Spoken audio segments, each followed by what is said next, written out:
Hi Kannada ವೇದ YouTube ಚಾನಲ್ಗೆ ಎಲ್ಲ ವಿದ್ಯಾರ್ಥಿನಿಯರಿಗೆ ಸ್ವಾಗತ ಅಂತ ಹೇಳ್ತಾ SSLC ಪರೀಕ್ಷೆ 3 2023-24ನೇ ಸಾಲಿನಲ್ಲಿ ಕರ್ನಾಟಕ ರಾಜ್ಯಾದ್ಯಂತ ನಡೀತಾ ಇರುವಂಥದ್ದು. ಈ ಒಂದು SSLC ಪರೀಕ್ಷೆ 3ಕ್ಕೆ ಸಂಬಂಧಪಟ್ಟಂತೆ ವಿದ್ಯಾರ್ಥಿಗಳು ಇದೀಗ ನೋಂದಣಿ ಮಾಡಿಕೊಂಡಿದ್ದು ಆಗಸ್ಟ್ 2ನೇ ತಾರೀಕಿನಿಂದ ಪರೀಕ್ಷೆಗಳು ಶುರುವಾಗಿದ್ದು ಆಗಸ್ಟ್ ತಿಂಗಳ 9ನೇ ತಾರೀಕು 2024ರ ತನಕ SSLC ವಿದ್ಯಾರ್ಥಿಗಳಿಗೆ ಪರೀಕ್ಷೆ ನಡೆಯಲಿದೆ ಅಂತ ಇಲಾಖೆ ವೇಳಾಪಟ್ಟಿ ಪ್ರಕಟ ಮಾಡಿದ್ದು, ಆ ಪ್ರಕಾರದಲ್ಲೆಲ್ಲ ಒಂದು ಮುಂಜಾಗ್ರತಾ ಕ್ರಮಗಳನ್ನು ಕೂಡ ತೆಗೆದುಕೊಂಡು ವಿದ್ಯಾರ್ಥಿಗಳಿಗೆ ಇಲಾಖೆ ಕಡೆಯಿಂದ ಇದೀಗ ಪರೀಕ್ಷೆಗಳು ನಡೀತಾ ಇರುವಂಥದ್ದು. ಇದೀಗ ವಿದ್ಯಾರ್ಥಿಗಳಿಗೆ ಆ ಒಂದು ಪರೀಕ್ಷಾ ಫಲಿತಾಂಶ ರಿಸಲ್ಟ್ ಯಾವಾಗ ಕೊಡ್ತಾರೆ, ಹಾಗಿದ್ರೆ ಈ ಬಾರಿಯ ಗ್ರೇಸ್ ಮಾರ್ಕ್ಸ್ ಏನಾದರೂ ಕೊಡ್ತಾರೋ ವಿದ್ಯಾರ್ಥಿಗಳಿಗೆ, ಇದಕ್ಕೆ ಸಂಬಂಧಪಟ್ಟಂತೆ ವಿದ್ಯಾರ್ಥಿಗಳಲ್ಲಿ ಪ್ರಶ್ನೆಗಳು ಓಡಾಡ್ತಾ ಇದ್ದು ಇದಕ್ಕೆ ಸಂಬಂಧಪಟ್ಟಂತೆ ವಿಡಿಯೋದಲ್ಲಿ ಮಾಹಿತಿಯನ್ನು ತಿಳಿಸ್ತಾ ಇರುವಂಥದ್ದು. ಶಿಕ್ಷಣಕ್ಕೆ ಸಂಬಂಧಪಟ್ಟಂತೆ ಅಪ್ಡೇಟ್ಸ್ ಇನ್ಫಾರ್ಮೇಷನ್ ಮಾಹಿತಿ ಸುದ್ದಿಯನ್ನು ಪಡ್ಕೊಳ್ಳೋದಕ್ಕೆ ಕನ್ನಡ ವೇದ ಯೂಟ್ಯೂಬ್ ಚಾನಲ್ಗೆ ಸಬ್ಸ್ಕ್ರೈಬ್ ಆಗಿಲ್ಲ ಅಂದರೆ ಆಗಿ ಬೆಲ್ ಐಕಾನ್ ಕ್ಲಿಕ್ ಮಾಡಿ ಇಟ್ಕೊಂಡಿರಿ. ನಿಮ್ಮೆಲ್ಲ ಸ್ನೇಹಿತರಿಗೂ ಕೂಡ ಈ ಒಂದು ವಿಡಿಯೋನ ಮಾಹಿತಿನ SSLC ಪರೀಕ್ಷೆಯನ್ನು ಬರೀತಿರುವಂಥ ವಿದ್ಯಾರ್ಥಿಗಳಿಗೆ ವಿಡಿಯೋನ ಶೇರ್ ಮಾಡಿ ಅವರಿಗೆ ಮಾಹಿತಿನ ತಲುಪಿಸಿ ಅಂತ ಹೇಳ್ತಾ ವಿಡಿಯೋ ಕಡೆಗೆ ಬರೋಣ.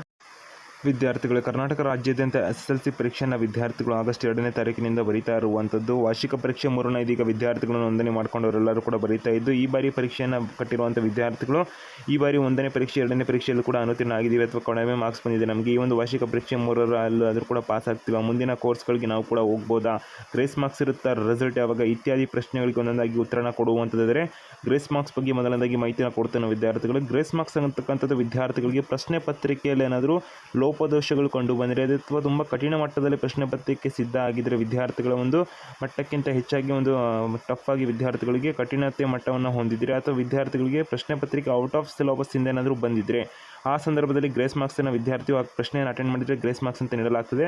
ಆದರೆ ವಿದ್ಯಾರ್ಥಿಗಳಿಗೆ ಒಂದು ಪ್ರಶ್ನೆ ಪತ್ರಿಕೆ ಅಂದರೆ ಪರೀಕ್ಷೆ ಎಲ್ಲ ಪೂರ್ಣಗೊಳ್ಳೋ ತನಕ ಈ ಬಗ್ಗೆ ಗ್ರೇಸ್ ಮಾರ್ಕ್ಸ್ ಅಂತ ಸುದ್ದಿ ಬರೋದಿಲ್ಲ. ಇನ್ನೊಂದು ಥರನೂ ಗ್ರೇಸ್ ಮಾರ್ಕ್ಸ್ ಇರುತ್ತೆ ವಿದ್ಯಾರ್ಥಿಗಳಿಗೆ.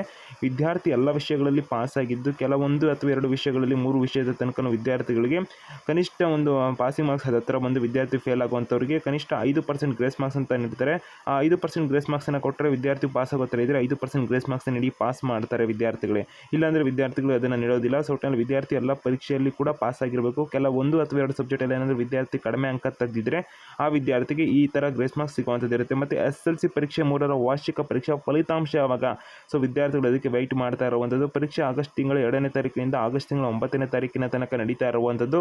ಸೊ ವಿದ್ಯಾರ್ಥಿಗಳಿಗೆ ಮೌಲ್ಯಮಾಪನಕ್ಕೆಲ್ಲ ಏನಿದೆ ಅಂದರೂ ಕೂಡ 10 ರಿಂದ 15 ದಿನದ ಒಂದು ಕಾಲಾವಕಾಶ ಆದರೂ ಕೂಡ ತೆಗೆದುಕೊಳ್ಳುತ್ತೆ. ಆ ಪ್ರಕಾರದಲ್ಲಿ ವಿದ್ಯಾರ್ಥಿಗಳಿಗೆ ಆಗಸ್ಟ್ ತಿಂಗಳ 25ನೇ ತಾರೀಕಿನ ಆಸುಪಾಸಿನಲ್ಲಿ ಒಂದು ಪರೀಕ್ಷಾ ಫಲಿತಾಂಶ ಪ್ರಕಟ ಆಗುವ ಸಾಧ್ಯತೆಗಳಿರುವಂಥದ್ದು. ವಿದ್ಯಾರ್ಥಿಗಳಿಗೆ ಆಗಸ್ಟ್ ತಿಂಗಳಲ್ಲಿ ರಿಸಲ್ಟನ್ನು ನಿರೀಕ್ಷೆ ಮಾಡಬಹುದಾಗಿರುತ್ತೆ. ವಿದ್ಯಾರ್ಥಿಗಳು ಆಗಸ್ಟ್ ತಿಂಗಳ ಒಳಗಡೆ ನಿಮ್ಮ ಒಂದು ಪರೀಕ್ಷಾ ಫಲಿತಾಂಶ ಅಂತೂ ಪ್ರಕಟ ಆಗುತ್ತೆ. ವಿದ್ಯಾರ್ಥಿಗಳಿಗೆ ಯಾವುದೇ ರೀತಿ ಅಧಿಕೃತ ದಿನಾಂಕ ಅಂತ ಇನ್ನೂ ಪ್ರಕಟ ಆಗಿಲ್ಲ. ಅಧಿಕೃತ ದಿನಾಂಕ ಪ್ರಕಟ ಆದಾಗ ಕನ್ನಡ ವೇದ ಯೂಟ್ಯೂಬ್ ಚಾನಲ್ ನಿಮಗೆ ವಿಡಿಯೋ ಮಾಡಿ ಮಾಹಿತಿನ ಕೊಡ್ತೇವೆ. ಅದಕ್ಕೆ ಚಾನಲ್ಗೆ ಸಬ್ಸ್ಕ್ರೈಬ್ ಆಗಿ ಬೆಲ್ ಐಕಾನ್ ಕ್ಲಿಕ್ ಮಾಡಿ ಅಂತ ಹೇಳ್ತಾ ನಿಮ್ಮ ಸ್ನೇಹಿತರಿಗೆ ಮಾರಿದೆ ಅಂತ ವಿಡಿಯೋ ಶೇರ್ ಮಾಡಿ ಅಂತ ಹೇಳ್ತಾ ವಿಡಿಯೋ ಮುಗಿಸ್ತಾ ಇರುವಂಥದ್ದು ವಿದ್ಯಾರ್ಥಿಗಳೇ.